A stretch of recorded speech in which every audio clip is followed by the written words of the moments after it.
सदाशिवसमारम्भां शङ्कराचार्यमध्यमाम्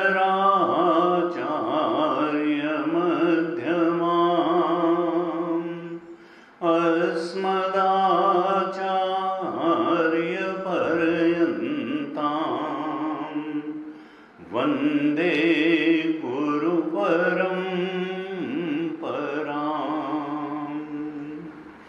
अज्ञानतिमिरान्धस्य ज्ञानाञ्जनशलाकया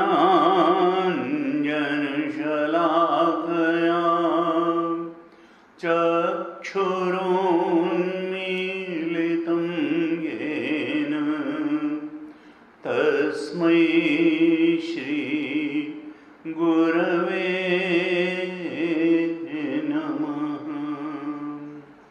तस्मै श्री गुरवे नमः। वसुदेवसुतं देवं कंसचाणूरमर्दनं देवकी परमानन्दं कृष्णं वन्दे जगद्गुरुं। कृष्णं वन्दे जगद्गुरुं।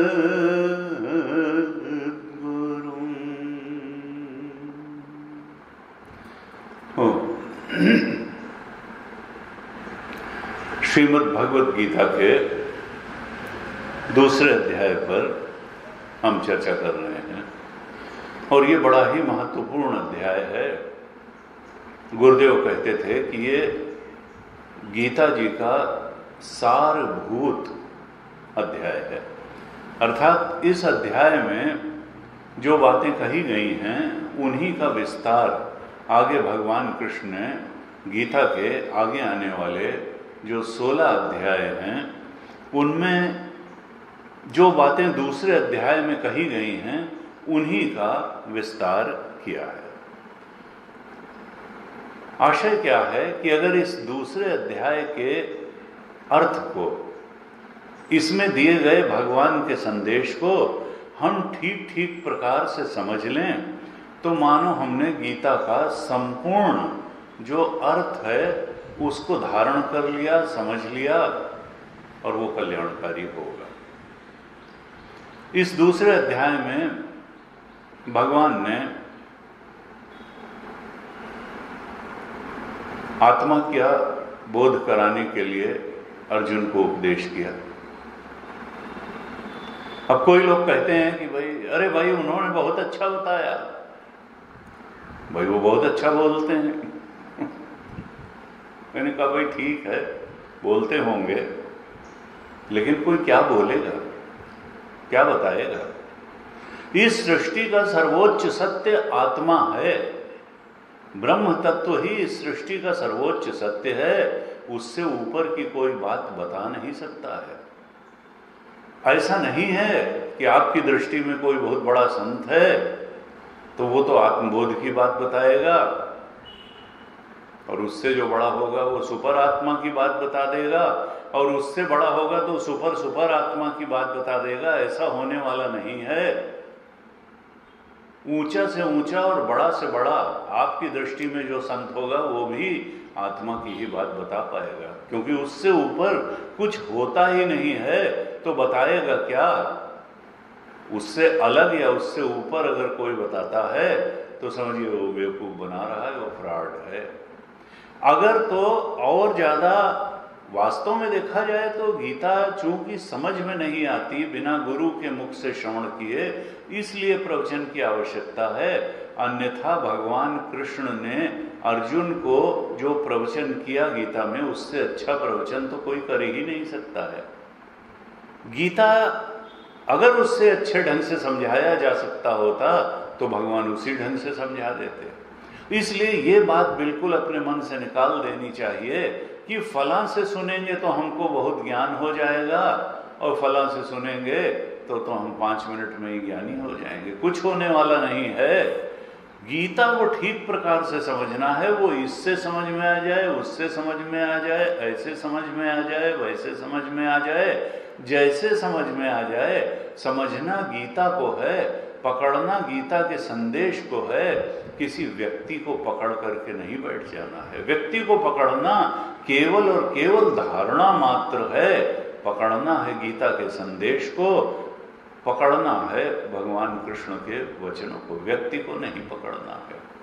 व्यक्ति की ऊंचाई नीचाई तौल लेने, माप लेने से कि हम तो इतने बड़े गुरु के चेले हैं, हम तो फलाने को सुनते हैं, अरे हमने तो उनका सत्संग किया, इससे कुछ होने वाला नहीं है। होने वाला किससे है? जब गीता के वचनों को सुन करके, समझ करके अपनी दृष्टि में धारण करेंगे और अपने जीवन में धारण करेंगे, कल्याण तभी होगा। बहुत बड़े गुरु के चेले बन करके अहंकार से भरने से कुछ होने वाला नहीं है। जब समझ में आए, जितनी समझ में आए, जैसे समझ में आए, वहीं से शुरू करना है और बात को पूरी तरह से समझ लेना है। तो यहाँ दूसरे अध्याय के 11 से 30 श्लोक के बीच में भगवान ने अर्जुन को ये 3 जो दृष्टियां होती हैं आत्मा के बारे में, उनके बारे में बताया कि देखो, अगर तुम देह को ही आत्मा मानते हो तो भी युद्ध से पलायन करने, अपने कर्म से पलायन करने का कोई कारण नहीं है। और अगर तुम इस जीव को आत्मा मानते हो, सूक्ष्म शरीर में ही मैं बुद्धि करके बैठे हुए हो, तब भी तुमको अपने कर्म से पलायन करने का कोई औचित्य नहीं बनता है। और अगर यथार्थ आत्मा तक तुम्हारी पहुंच हो गई है, तुम इस सच्चिदानंद स्वरूप के बोध में प्रतिष्ठित हो गए हो, तो भी प्रारब्ध पर्यंत ये शरीर चलेगा और तुमको अपने स्वधर्म का पालन तो करना ही चाहिए। इस प्रकार से 3 स्तरों पर आत्मा का भगवान ने अर्जुन को उपदेश किया, जिसमें यथार्थ आत्मा तक पहुंचना ही उद्देश्य है। देहात्मवाद से उठ करके जीवात्मवाद तक पहुंचना और जीवात्मवाद से उठ करके यथार्थ आत्मवाद तक पहुंचना, यही तो मनुष्य जीवन का उद्देश्य है। और मनुष्य जीवन के 2, 3, 4 उद्देश्य नहीं है, वास्तव में ये और यही और एकमात्र उद्देश्य है। बाकी जितने उद्देश्य हैं वो रोटी कमाने के धंधे ही हैं, इससे ज्यादा कुछ नहीं है। वो कृतकृत्यता का बोध नहीं कराएंगे। अगर हम पुत्रेषणा, वित्तेषणा, लोकेषणा की पूर्ति को ही जीवन का उद्देश्य और लक्ष्य मानते रहेंगे तो फिर हम पुनरपि जन्म पुनरपि मरणम में फंसे ही रहेंगे। हम उस सबसे बड़ी बात से वंचित रह जाएंगे जो इस मनुष्य शरीर में प्राप्त की जा सकती है, और वो सबसे बड़ी बात है आत्मबोध, आत्म सत्य का बोध और आत्मानंद का बोध। भगवान इसी तरफ प्रेरणा दे रहे हैं अर्जुन को और अर्जुन के माध्यम से हम सबको। तो ये 11 से 30 श्लोक तक देहात्मवाद, जीवात्मवाद और यथार्थ आत्मवाद का बहुत विस्तार से प्रवचन करने के बाद भगवान अब 31 से और 37 श्लोक तक अर्जुन को एक दूसरे धरातल पर ले जाकर के कर्म के औचित्य को, युद्ध के औचित्य को बता रहे हैं। अर्जुन जब से पैदा हुआ उसने यही सोचा, यही सुना कि तुम क्षत्रिय हो, तुम राजकुमार हो, क्षत्रिय हो, राजा के लड़के हो, तुम भी राजा बनोगे और तुम्हारा धर्म प्रजा की रक्षा करना है। धर्म युद्ध करना ही क्षत्रिय का लक्ष्य होता है, सबसे बड़ा कर्तव्य होता है। तो भगवान 31 से 37 श्लोक तक बता रहे हैं कि अर्जुन, तुम स्वधर्म को दृष्टिगत रखते हुए भी युद्ध करने के लिए ही अधिकृत हो। युद्ध से बढ़कर, धर्म युद्ध से बढ़कर के और क्षत्रिय का कोई धर्म नहीं है जिसका वो निर्वहन कर सके। और 31वें श्लोक में भगवान ने कहा कि स्वधर्मम अभिचावेक्ष न विकंपितुम अर्हसि, धर्म्यात् ही युद्धात् श्रेयः अन्यत् क्षत्रियस्य न विद्यते। धर्मात् ही युद्धात् श्रेयः अन्यत्, ये धर्म युद्ध से अलग, धर्म युद्ध से बढ़ करके श्रेयस्कर अवसर क्षत्रिय के लिए कोई है नहीं। अपने स्वधर्मम अपि च अवेक्ष, अपने धर्म को देखते हुए भी न विकंपितुम अर्हसि, ये तुम क्या कांप रहे हो कि मेरे पैर कांप रहे हैं और गांडीव हाथ से सरका जा रहा है और मुझे चक्कर आ रहे हैं।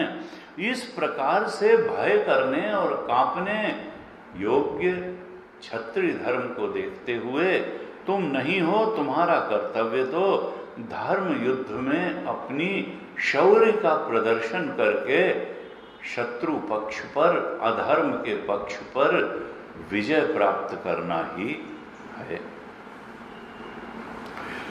ये कर्म ही है जो व्यक्ति को संसार में लाता है। कर्म ही है जो व्यक्ति को परिस्थितियां देता है। कर्म ही है जो अनुकूल और प्रतिकूल परिस्थितियों को हमारे जीवन में ला करके हमको सुख दुख देता है। अर्थात यहां जो कुछ है कर्म का ही परिणाम है। एक प्रकार से भगवान यहां कर्मयोग का ही उपदेश दे रहे हैं और आगे इसी को और इलेबोरेट करने वाले हैं 38वें श्लोक के बाद। स्वधर्म, धर्म हमेशा क्रियात्मक होता है, धर्म मानसिक नहीं होता है। ऐसा नहीं होता है कि हमने सोच लिया तो धर्म पूरा हो गया। धर्म तो जब हम एक्शन में लाएंगे, शास्त्र के अनुसार जो हमारा कर्तव्य बनता है उसको हम क्रियात्मक जामा पहनाएंगे, अमली जामा पहनाएंगे, कर्म में उतारेंगे, तभी धर्म अपनी पूर्णता को प्राप्त होगा। तो क्षत्रिय का धर्म तो युद्ध करना है। अर्जुन ब्राह्मण नहीं था। व्यास जी को नहीं कहा भगवान कृष्ण ने कि तुम युद्ध करने जाओ, ना पराशर ऋषि को कहा कि तुम युद्ध करने जाओ, क्योंकि वो तो ब्राह्मण थे। उनका स्वधर्म युद्ध करना नहीं था। उनका स्वधर्म तो शमो दमः तपः शौचम क्षान्ति आर्जवमेव च ज्ञान विज्ञानमास्तिक्यम ब्रह्म कर्म स्वभावजम। 18वें अध्याय में इस प्रकार से चारों वर्णों के धर्म बताए गए। वैश्य के लिए कहा कृषि गोरक्ष वाणिज्यम, वैश्य कर्म स्वभाव, कृषि वाणिज्य व्यापार करना और गौएं पालना। कृषि गोरक्ष वाणिज्यम वैश्य कर्म, परिचर्यात्मकम कर्म शूद्र स्वापि स्यापि स्वभावजम। और परिचर्या सेवा का कर्म करना शूद्र का स्वाभाविक कर्म है। और शौर्यम तेजो धृति दाक्ष्यम युद्धे चाप्य पलायनम दानम ईश्वर भावश्च छात्र कर्म स्वभावजम। भगवान 18वें अध्याय में क्षत्रिय के धर्म को का वर्णन करते हुए कहते हैं शौर्यम तेजो धृति दाक्ष्यम। शौर्य होना चाहिए, क्षत्रिय के अंदर शूरवीरता होनी चाहिए, तेज होना चाहिए, दूसरे शत्रु पक्ष को अभिभूत कर देने की सामर्थ्य और तेज होना चाहिए। शौर्यम तेजो धृति। और ये नहीं कि थोड़ी सी चोट लग गई तो युद्ध से पलायन किया, नहीं, या तो जीतेंगे या मर जाएंगे। शौर्यम तेजो धृति होनी चाहिए, धारणा शक्ति होनी चाहिए कि मरण पर्यंत युद्ध करेंगे। शौर्यम तेजो धृति दाक्ष्यम, और दक्षता होनी चाहिए, कुशलता होनी चाहिए, युद्ध का कौशल होना चाहिए, शासन करने का कौशल होना चाहिए। दाक्ष्यम युद्धे चाप्य पलायनम। युद्ध में एक बार अगर प्रवेश कर लिया तो फिर भागने की कोई बात नहीं है। युद्धे चा अपि अपलायनम, युद्ध से पलायन नहीं करना है। दानम ईश्वर भावश्च, और लोगों के प्रति सौहार्द होना चाहिए, दान की वृत्ति होनी चाहिए। ये नहीं कि अपने और अपने परिवार के लिए ही केवल कमाते चले गए और जोड़ते और संग्रह करते चले गए। दान की वृत्ति क्षत्रिय में होनी चाहिए। समाज की बढ़ती के लिए, समाज की सुरक्षा के लिए, समाज के उत्थान के लिए जो कुछ उसने समाज से लिया है उसको समाज को लौटाने का उसमें एक स्वाभाविक उत्कंठा होनी चाहिए। दानम और ईश्वर भावश्च, ईशन शासन करने की एक नैसर्गिक क्षमता होनी चाहिए, सद्गुण होने चाहिए। ऐसे क्षत्रिय के गुण बताए। और भगवान वही प्रेरित कर रहे हैं कि अगर तुम देहात्मवाद भी नहीं मानते, जीवात्मवाद भी नहीं समझ पा रहे हो, यथार्थ आत्मवाद भी नहीं समझ पा रहे हो, तो कम से कम क्षत्रिय धर्म का पालन करने के लिए तो तुम युद्ध करो। अगर कोई किसी वर्ण विशेष में पैदा हुआ है तो निश्चित रूप से उसके पीछे कोई कारण तो जरूर होगा। और शास्त्र कहते हैं उसका कारण हमारे पूर्व जन्म के कर्म ही हैं। हम कमाई साथ लेकर के आते हैं, हम खाली हाथ नहीं आते और खाली हाथ जाते भी नहीं हैं। वर्ण का अर्थ क्या है? तो संस्कृत में शास्त्र में बताया कि वर्णते अनेन इति वर्णः, वर्णते अनेन इति वर्णः, जिसके द्वारा किसी व्यक्ति की आंतरिक क्षमताओं, आंतरिक स्वभाव का वर्णन किया जा सके, वही उसका वर्ण होता है। भाई ये बड़े सज्जन आदमी हैं, बड़े पूजा पाठी आदमी हैं, बड़े संयमी आदमी हैं, बड़े सद्गुणी हैं, ये जो है दूसरों के प्रति हमदर्दी रखते हैं, दूसरे के सुख में सुखी दुख में दुखी होते हैं। इसका मतलब क्या है कि ब्राह्मण के संस्कार हैं। बड़ा वीर पुरुष है, दूसरों की रक्षा के लिए अपनी सामर्थ्य, अपने शौर्य का वो प्रयोग करता है तो क्षत्रिय है। कृषि गोरक्ष वाणिज्य, व्यापार में बड़ा कुशल है तो वैश्य है, और सेवा कार्य बहुत अच्छे ढंग से करता है शूद्र। शूद्र को कोई अपमानित करने वाली बात नहीं है। कहा जिसके द्वारा किसी व्यक्ति के आंतरिक व्यक्तित्व को वर्णित किया जा सकता है, पहचाना जा सकता है, वही उसका वर्ण है। यानी वर्ण का मतलब क्या है?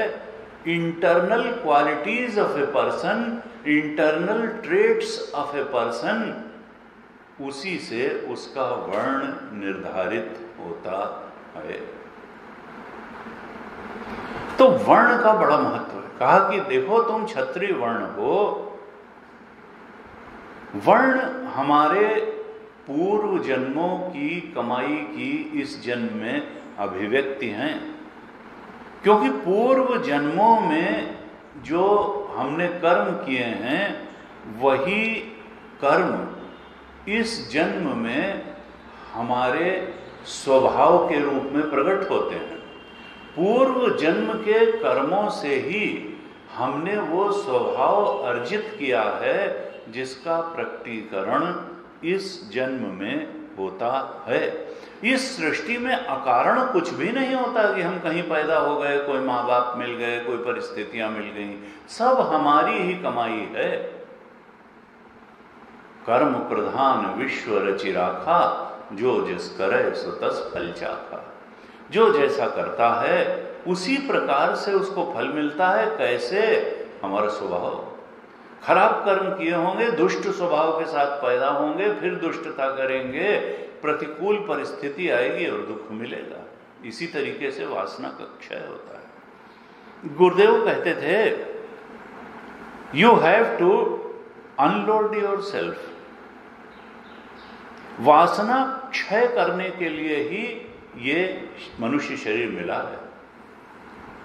केवल यही नहीं है कि हमको कर्मों के अनुसार भोग देने के लिए ये मनुष्य शरीर मिला है। सुख और दुख देने के लिए कर्म के अनुसार, प्रारब्ध के अनुसार सुख और दुख देने के लिए ही ये मनुष्य शरीर नहीं मिला है। इस मनुष्य शरीर का सबसे बड़ा जो उद्देश्य है, सबसे बड़ा उपयोग जो किया जा सकता है, वो तो वासनाओं का क्षय करने के लिए किया जा सकता है। और वो वासना का क्षय स्वधर्म के पालन से होगा। ये वासना का क्षय, स्वभाव का क्षय स्वधर्म के पालन से होगा। और अगर हम भक्ति पूर्वक वह स्वधर्म पालन करेंगे तो बहुत शीघ्रता से हम वासनाओं का क्षय कर सकेंगे। क्योंकि अगर हम फल पर दृष्टि रखते हुए कर्म करेंगे तो वासनाओं का क्षय होगा नहीं। हमको तो प्रभु पर दृष्टि रखते हुए कर्म करना पड़ेगा, तभी हम वासनाओं से मुक्त हो सकते हैं। अगर हम फल पर दृष्टि रखते हुए कर्म करेंगे तो फिर वासनाओं का क्षय होने के बजाय वासनाएं और बढ़ती चली जाएंगी। इसलिए हमें ध्यान रखना है कि हम निष्काम भाव से कर्म करें, अर्थात प्रभु की प्रेरणा से कर्म करें। फल पर दृष्टि रखते हुए कर्म न करें, बल्कि प्रभु की प्रसन्नता पर दृष्टि रखते हुए कर्म करें। ऐसा करेंगे तो हमारी वासनाओं का क्षय हो जाएगा और अंतःकरण शुद्ध हो जाएगा। तो हमने पिछली कक्षा में भी चर्चा की थी कि गुरुदेव कहते थे कि action plus time is equal to result. कर्म तो बीज स्थानीय है। जब हम कर्म का बीज बोते हैं तो कुछ समय लगता है जिसमें उस कर्म का परिपाक होता है, और समय आने पर फिर वो कर्म का बीज पौधा बनता है, वृक्ष बनता है, उसमें फ्लावरिंग होती है, फ्रूटिंग होती है और तब फल आता है। ये नहीं कि आज कर्म किया और कल ही हम सोचें कि फल आ जाएगा, ऐसा नहीं होता है। हमको लगातार कर्म करना पड़ेगा और कर्म की मात्रा भी बड़ी महत्वपूर्ण होती है। गुरुदेव कहते थे कि every effort requires a certain amount of कर्म। कुछ जो भी आपका लक्ष्य है उसको पाने के लिए ये नहीं है कि थोड़ा सा कर्म किया और परिणाम आ जाएगा। हमको लगातार और पर्याप्त मात्रा में कर्म करना पड़ेगा, तभी ठीक से परिणाम आएगा। कोई कॉम्पिटिटिव एग्जामिनेशन देता है, उसने कहा 2-4 दिन पढ़ लेंगे और सफल हो जाएंगे, ऐसा नहीं है। अगर महीने 2 महीने, साल 2 साल की तैयारी करनी है, खूब जोर से करनी है, तो जब तक उतनी मात्रा में कर्म नहीं करेंगे, उतनी तीव्रता और उतनी लगन और उतने समर्पण से कर्म नहीं करेंगे तो फल नहीं आएगा। संत लोग इसके लिए दृष्टांत देते हैं कि अगर 5-5 फीट करके 50 जगह खोदोगे, पानी नहीं निकलेगा। एक जगह ही तुम जब खोदोगे 100 फीट तो पानी मिल जाएगा। ये छोड़ा, वो पकड़ा, वो छोड़ा, लक्ष्य ही बदलते रह गए और बस थोड़ा थोड़ा सा हर लक्ष्य के लिए काम किया तो फिर कोई परिणाम होने वाला नहीं है। पहले तो वर्ण कैवल्य हो, डिसाइड करो कि लक्ष्य है क्या, और फिर पर्याप्त मात्रा में कर्म करो, ठीक तरह से कर्म करो, निष्काम भाव से प्रभु पर दृष्टि रखते हुए कर्म करो। तब जो पहली स्टेज है अंतःकरण की शुद्धि, जो साधना में पहला कदम है, उसकी प्राप्ति हो जाएगी। और यही सबसे बड़ा कदम है, क्योंकि इसका अंतःकरण शुद्ध हो गया फिर आत्मबोध तो उसको हो ही जाएगा। तो कर्म का महत्व बता रहे हैं, और कर्म कैसे करना है, प्रभु पर दृष्टि रखते हुए करना है। गुरु जी कहते थे कि प्रभु पर दृष्टि कौन रख पाएगा? जिसको प्रभु पर विश्वास होगा, जिसमें आस्तिकता होगी, जिसमें प्रभु पर श्रद्धा होगी, जिसमें गीता जैसे प्रभु के वचनों पर श्रद्धा होगी, वही उस ज्ञान को प्राप्त कर पाएगा जो प्रभु देने का प्रयास कर रहे हैं। श्रद्धावान लभते ज्ञानम तत्पर संयतेन्द्रिय ज्ञानम लब्ध्वा पराम शांति। वही उस आत्म शांति, आत्म सुख को पा पाएगा। अर्थात वो कर्म जो फल पर ही दृष्टि रखते हुए किया जाता है वो नीरस है, वो न अंतःकरण की शुद्धि करेगा, न आपको शांति देगा, न सुख देगा, वो तो कामनाओं को बढ़ा ही देगा। इसलिए प्रभु का जीवन में बहुत बड़ा अहम रोल है। जो जितना समझ जाए और जब समझ जाए तभी उसका कल्याण है। सेक्युलर शिरोमणि होने की आवश्यकता नहीं है। गुरु जी कहते थे कि देखो, अगर कोई सेकुलर शिरोमणि अपने को समझ रहा है तो वो सेकुलर शिरोमणि हो न हो, वो मूर्ख शिरोमणि अवश्य है। क्योंकि अगर भगवत सत्ता को, अगर हम इस पिंडात्मा को स्वीकार कर रहे हैं कि हमारे इस पिंड, शरीर रूपी पिंड में को चलाने वाला कोई चेतन है, तो इस ब्रह्मांड को चलाने वाला कोई चेतन क्यों नहीं है? हमारी बुद्धि की मंदता है, कुंदता है, सांकर्य है, सीमितता है। अगर हम उस परम सत्ता को समझ नहीं पा रहे, उसके अपने जीवन में प्रभाव को नहीं समझ पा रहे, वो किन किन तरीकों से हमको नियंत्रित कर रहा है, हमको पैदा कर रहा है, जवान कर रहा है, बूढ़ा करके मार रहा है, हम बिल्कुल उसके सामने असमर्थ होते हुए भी नो आई एम सेकुलर। अरे भाई, काहे के सेकुलर? लेकिन भगवान की, हमारे ऊपर अगर कोई विश्वास न करे, हमारी भगवान पर विश्वास न करना भगवान के प्रति बेअदबी है। गुरु जी कहते थे, लेकिन हम नहीं समझ पाते भगवान हमसे बहुत अलग और बहुत श्रेष्ठ और बहुत करुणाशील हैं। हमारे प्रति अगर कोई बेअदबी करे, कहे I don't believe in anything you are saying, हमारी बात को अगर कोई ना माने, हमारी बात को कोई दो कौड़ी की डिक्लेयर करे, हमारे ऊपर कोई श्रद्धा न करे, हमारे ऊपर कोई विश्वास न करे, तो हम उससे बात ही नहीं करेंगे, झगड़ा और हो जाएगा। लेकिन भगवान की महानता देखिए कि सेकुलर शिरोमणि की भी वो ऑक्सीजन बंद नहीं करते, उनका भी जीवन वैसे ही चलता रहता है, कम से कम बाहर से, लेकिन अंदर से वैसा नहीं चलता है। ये भी तय है, बाहर से चाहे जितनी ऐश्वर्य और समृद्धि हो जाए, अंदर से भटकाव ही बना रहता है। तरह न बिनु से मम स्वामी राम नमामि नमामि नमामि।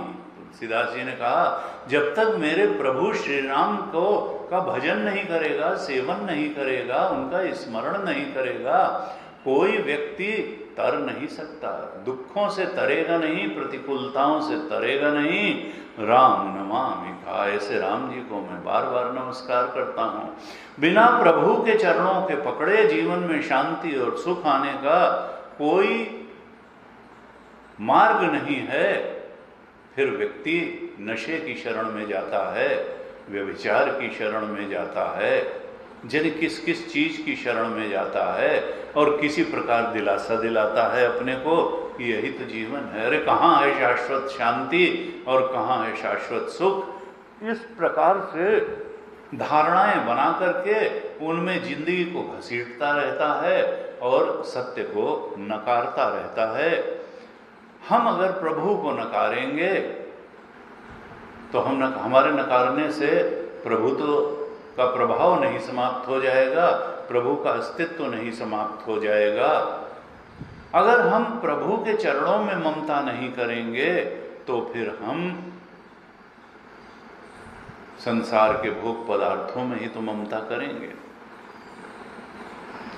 अगर चित्त भगवान के स्मरण में रस नहीं लेगा, भगवान की कथाओं में रस नहीं लेगा, तो संतों ने कहा यह अशुद्ध चित्त का लक्षण है। भगवान की कथा में अगर चित्त रस नहीं ले पा रहा है, इसका मतलब चित्त को शुद्ध करने की आवश्यकता है। गीता जी में कहा 7वें अध्याय में भगवान ने कि पापवंत कर सहज स्वभाव। तुलसीदास जी ने कहा, गीता में कहा, नमाम दुष्कृतिनो मूढ़ा प्रपद्यन्ते नराधमा मायया अपहरत ज्ञाना आसुरम भावमाश्रिता। कहा कि नमाम दुष्कृतिनो, कौन मेरा भजन नहीं करता है? कहा जो दुष्कृतिना है, यानी पूर्व जन्म में सत्कर्म करके नहीं आए हैं, दुष्कर्म करके आए हैं, वही मेरा भजन नहीं करते इस जन्म में। उनको भजन न करने का स्वभाव प्राप्त होता है। अब वो कहते हैं कि नहीं नहीं, भगवान कहाँ, भगवान की कोई बात मत करो। नमाम दुष्कृतिनो मूढ़ा, जो मूढ़ हैं, मूर्ख हैं, दुष्कर्मी हैं, वो मेरी शरण में नहीं आते। नमाम दुष्कृतिनो मूढ़ा प्रपद्यन्ते, और जैसे शास्त्र में गाली होती है नराधमा, वो नरों में अधम हैं, अधम नर हैं। माया अपहृत ज्ञान, माया ने उनके ज्ञान का अपहरण कर लिया, उनकी दृष्टि को ठीक नहीं रहने दिया। माया अपहृत ज्ञाना, और कहा आसुरम भावम आश्रिता, वो तो आसुरी भाव के आश्रित हैं, वो दैवी भाव के आश्रित नहीं हैं। उनको देवत्व का सुख नहीं मिलेगा, उनको आंतरिक शांति नहीं मिलेगी। आसुरम भाव, वो काम क्रोध लोभ द्वारा प्रताड़ित होते रहेंगे और वो इस संसार के भोग और ऐश्वर्य को ही सबसे बड़ी बात मान करके भटकते रहेंगे, तड़पते रहेंगे, अटकते रहेंगे और गिरते रहेंगे और कहेंगे कि हम आई एम एन अचीवर। नहीं नहीं, they are not achievers, they are pitiable persons. वो तो दया के बेचारे हैं, दया के पात्र हैं। बिल्कुल यही बात रामायण में भी कही, पापवंत कर सहज स्वभाव, भजन मोर ते ही भाव न कहो। पापवंत का ही ये स्वभाव है कि उसको मेरा भजन अच्छा नहीं लगता, उसको सत्संग अच्छा नहीं लगता, उसको भगवान की कथा अच्छी नहीं लगती। पापवंत कर सहज स्वभाव, भजन मोर ते ही भाव न कहो। इसका मतलब क्या है कि भगवान गीता में क्या संदेश देना चाह रहे हैं, तुलसी बाबा रामचरितमानस में क्या संदेश देना चाह रहे हैं कि देखो, ममता तो तुम्हारा स्वभाव है, जीव के रहते ये अहंकार से भी तुम मुक्त नहीं हो पा रहे हो और ममकार से भी मुक्त नहीं हो पा रहे हो। अगर अहम मम से तुम मुक्त नहीं हो पा रहे हो तो इतना तो कर ही सकते हो कि इस अहम को परमात्मा के चरणों में समर्पित कर दो और इस मम को परमात्मा के चरणों में समर्पित कर दो। अगर तुम ममता को मार नहीं सकते हो तो कम से कम ईश्वर को अपना बना लो, इस ममता के केंद्र में ईश्वर को ले आओ। राम जी ने विभीषण से कहा, विभीषण देखो, ममता भी अगर एक जगह हो तो जीवन संवर जाता है, ममता भी तो 10 जगह भटकी रहती है व्यक्ति की, इसीलिए उसको शांति नहीं मिलती और जीवन में भटकाव बना रहता है। विभीषण से कहा, भगवान राम ने सुंदरकांड की बड़ी प्रसिद्ध चौपाइयां हैं, राम जी कहते हैं, जननी जनक बंधु सुत दारा, तनु धनु भवन सुहृद परिवारा। ये 10 जगह आदमी की ममता बिखरी रहती है। जननी जनक, थोड़ी माता में, थोड़ी पिता में, थोड़ी भाई में, थोड़ी पुत्र में और थोड़ी पत्नी में। जननी जनक बंधु सुत दारा। और कहाँ ममता बिखरी रहती है? अपने शरीर में, तनु और अपने बैंक बैलेंस में, धनु तनु धनु और अपने प्रॉपर्टी में, अपने घर में, तनु धनु भवन और दूसरे और रिलेटिव्स में, सुहृद और अपने परिवार में। जननी जनक बंधु सुत दारा, तनु धनु भवन सुहृद परिवारा। कहा देखो, ममता को इतनी जो है भटकने मत दो। तुम जीवन में शांति और सुख चाहते हो, तुम उस सर्वोच्च आत्मबोध को चाहते हो, तुम मुझ परमात्मा राम को पाना चाहते हो, तो क्या करो कि सबकर ममता ताग बटोरी। ये जो 10 जगह तुमने ममता के डोरे बांध रखे हैं, इन सब डोरों को वहां से समेट लो और क्या करो, उन 10 डोरों को बटो, तो बटने से मोटी रस्सी बन जाएगी जो टूटेगी नहीं। सबकर ममता ताग बटोरी, और उसको फिर उस रस्सी को बांधो कहाँ? ममता की बटी हुई रस्सी को मम पद मन ही बांधी बर डोरी। उसको बट करके उस डोरी से अपने मन को मेरे चरणों में लगा दो। मम पद मन ही बांधी बर डोरी। और कैसे फिर जीवन जियो? तो कहा, सब कर ममता ताग बटोरी, मम पद मन ही बांधी बर डोरी। कहा, समदर्शी इच्छा कछु नहीं। फिर समदर्शी होकर के जीवन जियो और सांसारिक इच्छाओं से ऊपर उठ करके जीवन जियो।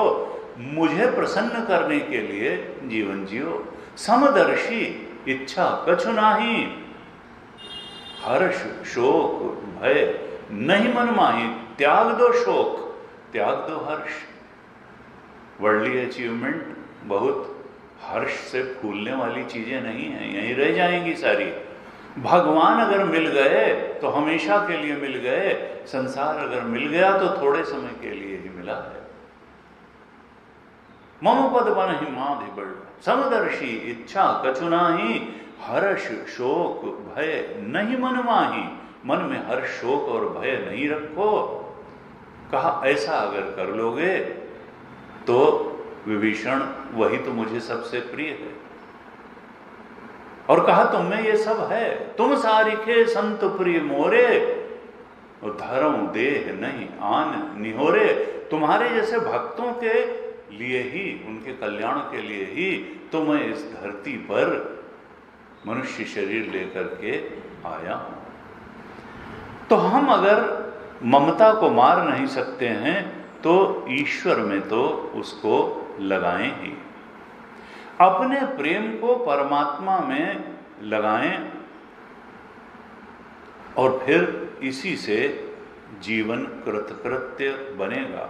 हम जो कुछ अपनी सामर्थ्य से अपने आप को नहीं दे सकते, जो हमारा कर्म हमको नहीं दे सकता है, वो भगवान की कृपा दे सकती है। शरणागति से हम पूर्व के सारे संचित कर्म जो हमें कष्ट देते हैं, जन्म जन्म में ले जाते हैं, उन सब से मुक्ति पा सकते हैं। शरणागत होने से सर्वधर्मान परित्यज्य माम एकम शरणम व्रज अहम त्वा सर्व पापेभ्यो मोक्षयिष्यामि मा शुचा। भगवान कहते हैं, देखो मेरे शरण पकड़ लो, शरणागत हो जाओ। दैवी हेषा गुणमयी मम माया दुरत्या मामेव ये प्रपद्यन्ते माया मेताम तरन्ति। ये माया तुम्हें नचा रही है। जो सत्य संसार नहीं है उसे सत्य बताती है, जो शरीर सत्य नहीं है उसे सत्य, जो जीवत्व सत्य नहीं है उसको सत्य बताती है। संसार के भोग पदार्थ जो सत्य नहीं है उनको सत्य बताती है, और सत्य परमात्मा से तुम्हारी दूरी बना देती है। इस माया के पार जाने का उपाय मेरी चरणों को पकड़ना ही है। मामेव ये प्रपद्यन्ते मायाम एताम तरन्ति। माया के पार वही जा सकता है जो मेरी चरणों की शरण पकड़ लेता है। तुलसी बाबा ने इस सृष्टि के इस गूढ़ रहस्य को समझा और फिर उनके उद्गार क्या निकले कि या जग में जहां लगिया तन की प्रीति प्रतीति सगाई, सो सब तुलसीदास प्रभु ही सो हो ही सिमटी इक ठाई, यह बिनती रघुबीर गोसाई। तुलसीदास जी तो भगवान पे ही से ही प्रार्थना करते हैं कि भगवान हमसे होती नहीं शरणागति, तो अब तुम ही हमारे मन को ऐसा बना दो कि हमारी जो प्रीति जहां जहां इस मन की और शरीर की आसक्ति इस संसार में लगी हुई है, वो सब वहां से सिमट करके एक तुम्हारे चरणों में ही लग जाए। भगवान हमको ऐसी सामर्थ्य दे दो। भक्त तो भगवान के सहारे से ही चलता है और भगवान तो आश्वस्त करते हैं, लेकिन कई बार भक्ति और विश्वास और श्रद्धा की कमी होने के कारण हम भगवान के वचनों को स्वीकार भी नहीं कर पाते, जैसे सुग्रीव नहीं कर पाया। भगवान ने कहा कि सखा सोच त्यागहु बल मोरे, सब विधि घटब काज मैं तोरे। हे सखा, जब मैंने तुमको मित्र मान लिया तो अब तुम शोक का त्याग कर दो, अब बाली से भय की क्या बात है। सखा सोच त्यागहु बल मोरे, तुम्हारा बल तो नहीं था कि तुम बाली पर विजय प्राप्त कर सकते, लेकिन मेरे बल से तुम आश्वस्त हो करके अब भय और शोक का त्याग कर दो, क्योंकि मैं तो आश्वासन देता हूं कि अनन्याश्चिंतयन्तो माम ये जनाः पर्युपासते तेषां नित्याभियुक्तानां योगक्षेमं वहाम्यहम्। जो मेरा अनन्य भाव से चिंतन करेगा, मेरा शरणागत होगा, उसके तो योग और क्षेम का वहन मैं करूंगा। एक जन्म में ही नहीं, जन्म जन्मांतर तक करूंगा और जन्म जन्मांतर का तो चक्कर ही खत्म हो जाएगा। मेरा जो शरणागत है वो तो मुझे प्राप्त करता है, वो पुनर्जन्म न विद्यते। अनन्य चेताः सततम यो माम स्मरति नित्यशः, तस्याहं सुलभः पार्थ नित्ययुक्तस्य योगिनः। अगर तुम अपनी ममता की डोर मेरे चरणों में बांध लोगे तो फिर तुमको शोक की आवश्यकता नहीं, भय की आवश्यकता नहीं। तरति शोकम आत्मविद। कहा सखा सोच त्यागहु बल मोरे, सब विधि घटब। रामायण का भी यही संदेश है, गीता जी का भी यही संदेश है कि हम ममता और अहंकार का आश्रय प्रभु को बनाएं, खेत को न बनाएं, मकान को न बनाएं, अफसरी को न बनाएं। हमारी ममता का आश्रय परमात्मा हो, प्रभु हो, ऐसा अगर हम कर पाएंगे तो निश्चित रूप से हमारी वासनाओं का क्षय भी होगा और हमको शाश्वत आनंद की भी प्राप्ति होगी। हमारी जो व्यावहारिक पहचान है, हम देह की पहचान को ही अपनी पहचान मान करके बैठ गए हैं, और अगर हमने देह की पहचान को या किसान, व्यापारी, अफसर, मल्टीमिलियनेयर, इस तरह की पहचानों को ही जो व्यावहारिक पहचाने हैं या देह से संबंधित पहचाने हैं कि मैं माता हूं, मैं पिता हूं, मैं पुत्र हूं, मैं बहन हूं, मैं भाई हूं, देह की पहचान या समाज द्वारा दी हुई व्यावहारिक पहचानों या शास्त्र द्वारा दी हुई ब्राह्मण, क्षत्रिय, वैश्य, शूद्र की पहचान को ही अगर हम अपनी पहचान मान करके बैठ गए हैं तो गीता जी कहती हैं कि तुमने अभी अपने आप को ठीक तरह से पहचाना नहीं है। तुम्हारी वास्तविक पहचान तो यही है कि तुम सच्चिदानंद रूप आए हो, तुम यथार्थ आत्मा नहीं हो। नहीं तो कम से कम इतना तो पहचानो कि तुम्हारी स्वभाव जो है वो तुम्हारी पहचान है, तुम्हारा जो पूर्व जन्मों के कर्मों से अर्जित जो वर्ण है वो तुम्हारी पहचान है, और उस वर्ण के अनुसार कर्म करना तुम्हारा तुम्हारी आध्यात्मिक उन्नति का कारण बनेगा। तुम अपने वर्ण को पहचानो, बिल्कुल पूरी सच्चाई से आत्मनिरीक्षण करते हुए अपने स्वभाव, अपने इंक्लिनेशन को पहचानो, अपने वर्ण का निर्धारण करो और इस मौलिक स्वभाव वर्ण के अनुसार ही अपना कर्म करो, परमात्मा को प्रसन्न करते हुए कर्म करो। इस प्रकार से अगर करोगे तो वासनाओं का क्षय हो जाएगा, संस्कार गलित होंगे, हल्कापन चित्त में आ जाएगा, चित्त शुद्ध निर्मल प्रसन्न बन जाएगा। ये जीवन जीने का तरीका है, ये स्वयं के आकलन करने का तरीका है। गुरुदेव कहते थे you have to shed burden of vasanas, तुमको अपनी वासनाओं का क्षय करना ही होगा, क्योंकि तुम ओवरबर्डनड हो इन पूर्व जन्म के कर्मों से अर्जित वासनाओं से। और you have to shed burden of vasanas you are carrying from past life. And how it can be done? कहा it can be done by swadharma. स्वधर्म पालन करने से ही इन वासनाओं का क्षय हो सकता है और तभी तुम हल्के होकर के और उस यथार्थ आत्मा के बोध तक अपने जीवन को उठा सकते हो। तो 31वें श्लोक में भगवान ने अर्जुन को कहा कि अर्जुन, अपने स्वधर्म को देखते हुए भी तुम्हारे लिए युद्ध ही श्रेयस्कर है और भय करने का कोई कारण नहीं है। 32वें श्लोक में भगवान कहते हैं यदृच्छया चोपपन्नम स्वर्ग द्वारम अपावृतम सुखिनः क्षत्रियाः पार्थ लभन्ते युद्धमीदृशम। भगवान कहते हैं कि देखो, तुमने युद्ध को बुलाया नहीं, अंतिम समय तक इस युद्ध को टालने के सारे प्रयास किए गए, उसके बावजूद अगर युद्ध तुम्हारे ऊपर थोपा गया है तो फिर अब युद्ध से पलायन करने की कोई बात नहीं है। ये तो तुम्हारी इच्छा न करने पर भी अपने आप युद्ध की ये परिस्थितियां प्राप्त हुई हैं। और क्षत्रिय तो युद्ध में अपना वीरोचित प्रदर्शन करके अगर अपना जीवन बलिदान भी कर दें धर्म की रक्षा के लिए, तो स्वर्ग द्वारम अपावृतम, उनके लिए स्वर्ग का द्वार एकदम खुला हुआ है। इसलिए तो क्षत्रिय लोग तो धर्म युद्ध चाहते हैं कि जीवन में ऐसा अवसर आए जब हमको धर्म की रक्षा के लिए युद्ध करने का अवसर प्राप्त हो। और तुम्हारे लिए तो अनायास ही ये धर्म युद्ध आ खड़ा हुआ है, इसलिए तुम तो अपना कर्तव्य का निर्वहन करो। अगर तुम इसमें अपनी प्राणों की आहुति भी दोगे तो स्वर्ग का खुला हुआ द्वार तुम्हारे लिए है।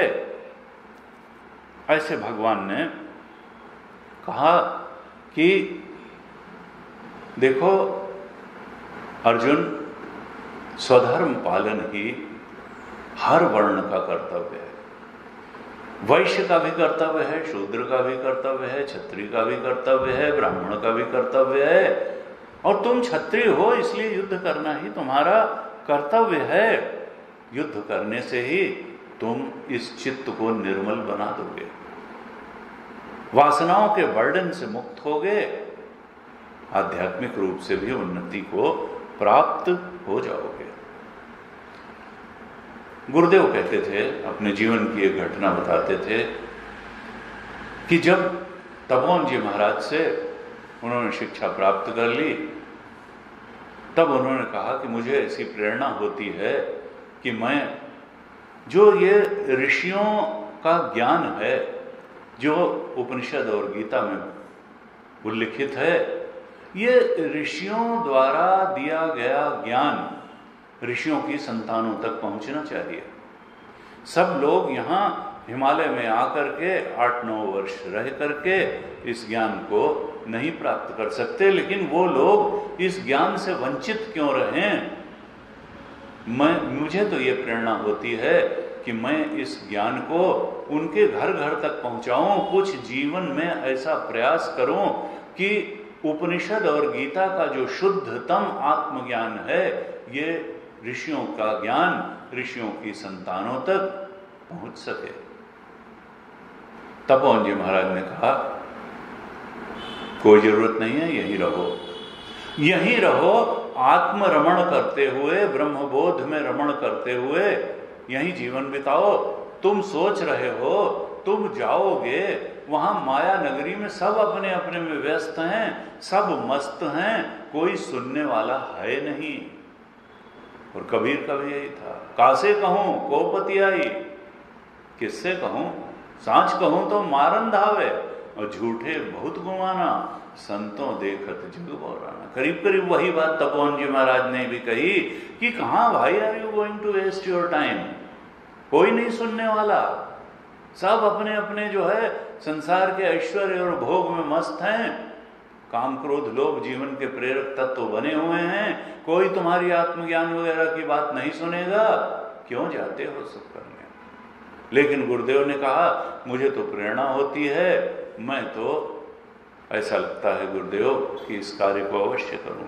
और तब आप लोगों को मालूम है कि उन्होंने कहा कि 1 साल तक तुम यहां से पैदल कन्याकुमारी तक जाओ और वापस आओ, और हो सके तो भिक्षा मत मांगना।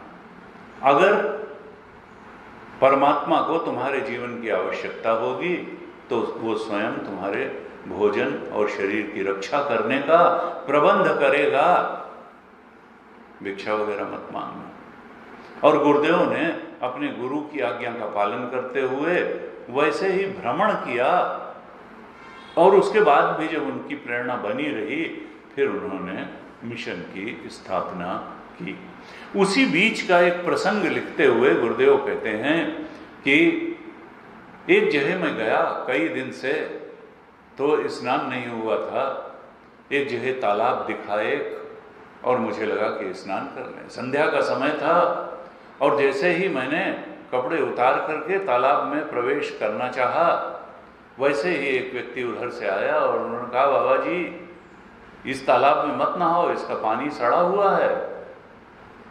और तब तक कुछ वो एक आध डुबकी ले चुके थे, और उससे उनको खुजली हो गई।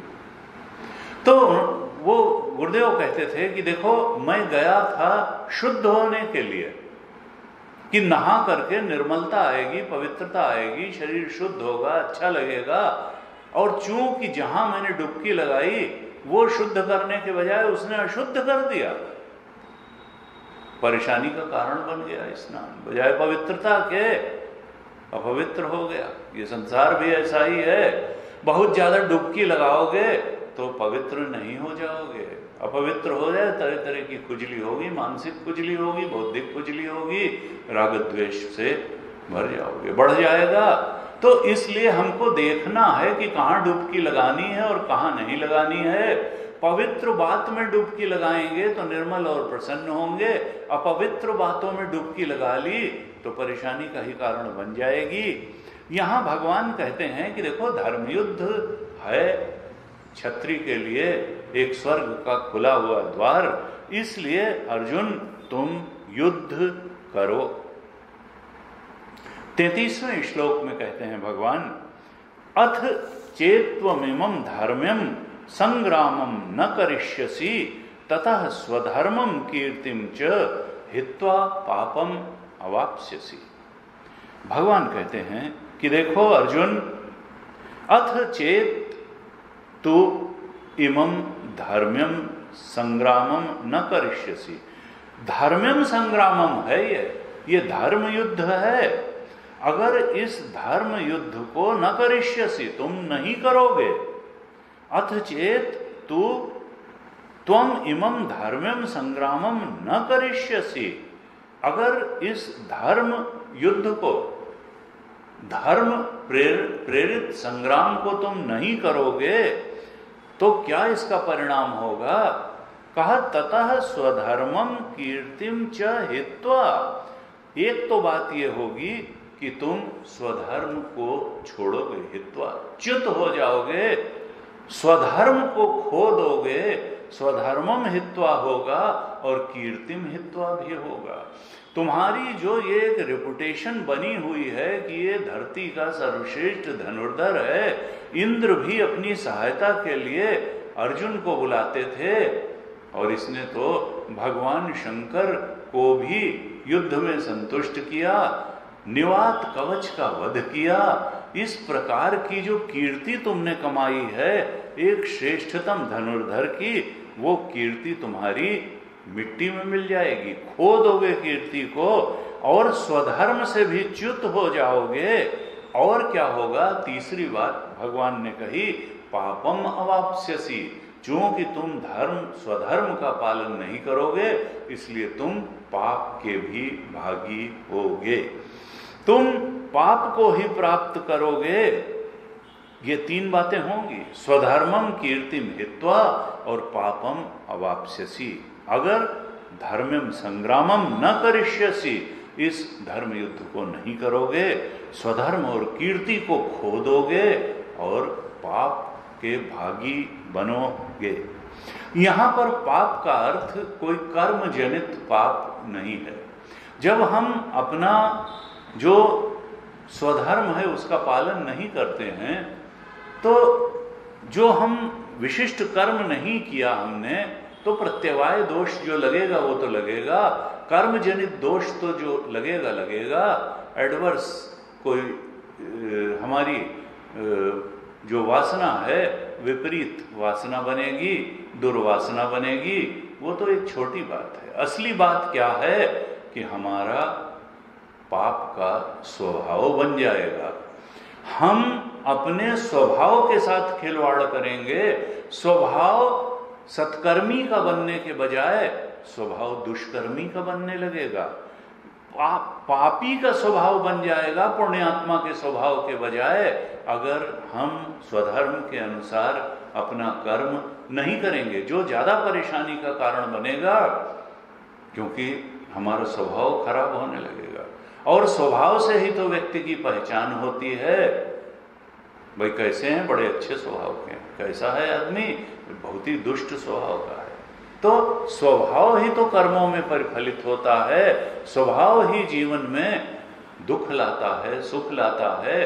तो स्वभाव को बचा करके रखना, खुद स्वभाव से खिलवाड़ न करना और दूसरों को भी अपने स्वभाव से खिलवाड़ न करने देना, ये तो मनुष्य का कर्तव्य है। कहा हित्वा पापम अवाप्स्यसि, तुम तो पाप के भागी बन जाओगे।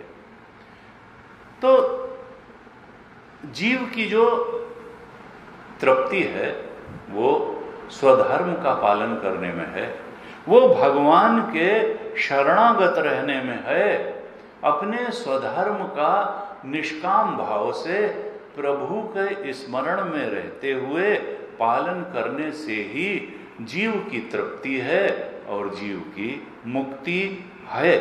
और इस प्रकार से कर्म करते हुए यह आध्यात्मिक साम्यवाद है कि हर वर्ण का व्यक्ति आध्यात्मिकता के शिखर पर पहुंच सकता है, अगर वो अपने स्वभाव के अनुसार अपने वर्ण को पहचान करके अपने वर्ण और स्वभाव के अनुसार अपने स्वधर्म का पालन करे, तो निश्चित रूप से वो अपने अंतःकरण को शुद्ध करके जो चरम और परम लक्ष्य है आत्मबोध, वहां तक पहुंच सकता है। और हमको अपना वर्ण, गुरु जी कहते थे कि पूरी सच्चाई से आत्मनिरीक्षण द्वारा पहचानना चाहिए, क्योंकि ये केवल 4 वर्णों में ही सारी मानवता को बांटा नहीं जा सकता है। बहुत सारी बीच की स्थितियां भी हो सकती हैं। जैसे हम क्लासेस का बंटवारा समाज में करते हैं कि भाई ये लोअर क्लास है, ये मिडिल क्लास है और ये अपर क्लास है, लेकिन क्या केवल 3 ही क्लास हैं समाज में? अरे भाई, लोअर क्लास में भी बहुत सारे श्रेणियां हैं, मिडिल क्लास में बहुत सी श्रेणियां हैं, और आजकल कहा जाता है कि ये अपर मिडिल क्लास है और ये लोअर मिडिल क्लास है और ये मिडिल क्लास है। अपर क्लास में भी बहुत है, कोई भी बिल गेट्स है, कोई मुकेश अंबानी है, कोई अजीम प्रेम जी है, और फिर कोई फिल्म स्टार जैसी 300-400 करोड़ वाला है, तो कोई जो है 20 करोड़ वाला ही है। तो हर श्रेणी में, चाहे अपर क्लास हो उसमें भी बहुत सी श्रेणियां हैं, मिडिल क्लास में भी बहुत सी श्रेणियां हैं, और लोअर क्लास में एक भिखमंगा भी है, एक किसी तरह हैंड टू माउथ है, तो लोअर क्लास में। तो हम ये नहीं कह सकते कि इसी प्रकार से जो स्वभाव है, वर्ण है, उसमें केवल 4 ही हैं, ब्राह्मण क्षत्रिय वैश्य शूद्र। बीच की भी बहुत सी श्रेणियां हो सकती हैं, बीच के भी बहुत से स्वभाव हो सकते हैं, और हमको उन स्वभावों को आत्मनिरीक्षण द्वारा बिल्कुल सच्चाई और ईमानदारी से अपने ही मन का, अपने ही विचारों का इंट्रोस्पेक्शन करते हुए अपने स्वभाव का निर्धारण करना चाहिए, और उस हिसाब से अपने स्वधर्म का भगवान के स्मरण में रहते हुए पालन भी करना चाहिए। क्योंकि जो हमारा वर्ण है, जो हमारा स्वभाव है, उसके अनुसार ही व्यक्ति के सहज संवेग होते हैं, उसका रिफ्लेक्स में एक्शन होता है, उसकी स्वाभाविक प्रतिक्रिया होती है, और बहुत अलग अलग होती है। ध्रुव जी 5 साल के बच्चे थे और पिता की गोद में बैठने गए, और जो विमाता थी उसने कहा कि उतरो नीचे, तुम जब मेरी मरो और मेरी कोख से जन्म लो, तुम भगवान की प्रार्थना करो कि अगला जन्म तुम्हारा मेरे कोख से हो, और तभी तुम पिता की गोद में बैठ सकते हो। और उसको उतार दिया। वो सुरुचि ने उतार दिया, और उसकी मां थी सुनीति। अच्छी नीति, अच्छी बुद्धि।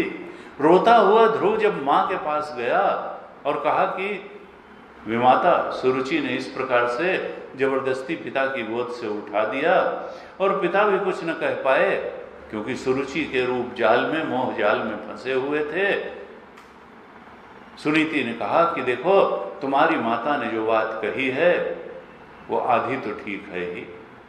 उसने जो कहा कि भगवान से प्रार्थना करो, तो वो बात तो ठीक है, तुमको भगवान की शरण में जाना चाहिए, भगवान से प्रार्थना करनी चाहिए, तो भगवान कुछ भी कर सकते हैं। और बस ध्रुव तो चल दिए, और जंगल में जाकर के तपस्या करने के लिए। रास्ते में नारद जी मिले, बहुत तरह से समझाया कि तुम तो छोटे बच्चे हो, तुम्हारा क्या मान है और क्या अपमान है, ये तो सब चलता रहता है, तुम घर लौट जाओ, इस उम्र में कहाँ तुम तपस्या करोगे। लेकिन ध्रुव का क्षत्रिय स्वभाव, घोर क्षत्रिय स्वभाव, ध्रुव ने कहा कि महात्मा जी, मेरा तो घोर क्षत्रिय स्वभाव है, वो अपमान मैं सह नहीं सकता। तो एक स्वभाव व्यक्ति का जो है, उसका सहज संवेग बन करके परिलक्षित होता है, जो ध्रुव के अंदर जो उसका क्षत्रिय स्वभाव था, कि वो अपमान नहीं सह सका, और घोर तपस्या करके 6 महीने में ही भगवान का दर्शन भी उसको प्राप्त हुआ, और भगवान का आशीर्वाद भी प्राप्त हुआ, और फिर पिता की गोद भी प्राप्त हुई, उनका प्रेम भी प्राप्त हुआ, और वो राजा भी बना, और विमाता के पुत्र का बदला भी उसने लिया, यद्यपि वो मारा गया। वो कहानी तो आती है बाद में। लेकिन जो स्वभाव है, सहज संवेग था क्षत्रिय का, वो ध्रुव को तपस्या तक ले गया और भगवत दर्शन तक ले गया। लेकिन अलग अलग संवेग होते हैं, और शरणानंद जी कहते थे, जो भी परिस्थिति तुमको प्राप्त हुई है, जो भी स्वभाव तुमको प्राप्त हुआ है, अगर तुम विवेक के अनुसार उस परिस्थिति में अपने विवेक के अनुसार, विवेक को जागृत रहते हुए परमात्मा के स्मरण में ठीक ठीक कर्म करोगे, तो वो परिस्थिति तुम्हें आध्यात्मिक उन्नति दिलाने के लिए ही आई है।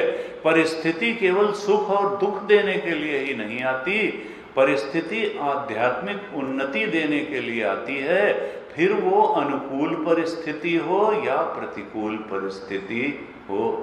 क्यों? क्योंकि अनुकूल या प्रतिकूल दोनों परिस्थितियों में अगर हम प्रभु के स्मरण में रहते हुए अपने स्वधर्म का पालन करेंगे तो वो चाहे जो परिस्थिति हो वो हमारे आध्यात्मिक उन्नयन का कारण बन जाएगी।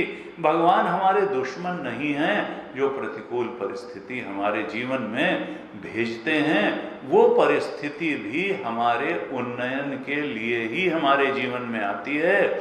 हमको तो परमात्मा पर ध्यान रखना है और अपने स्वधर्म पालन पर ध्यान रखना है। संवेग बहुत अलग अलग होते हैं। परीक्षित के जीवन में जब ये सूचना मिली कि 7 दिन में तक्षक के काटने से आपका प्राणांत हो जाएगा, तो परीक्षित ने ये नहीं कहा कि उस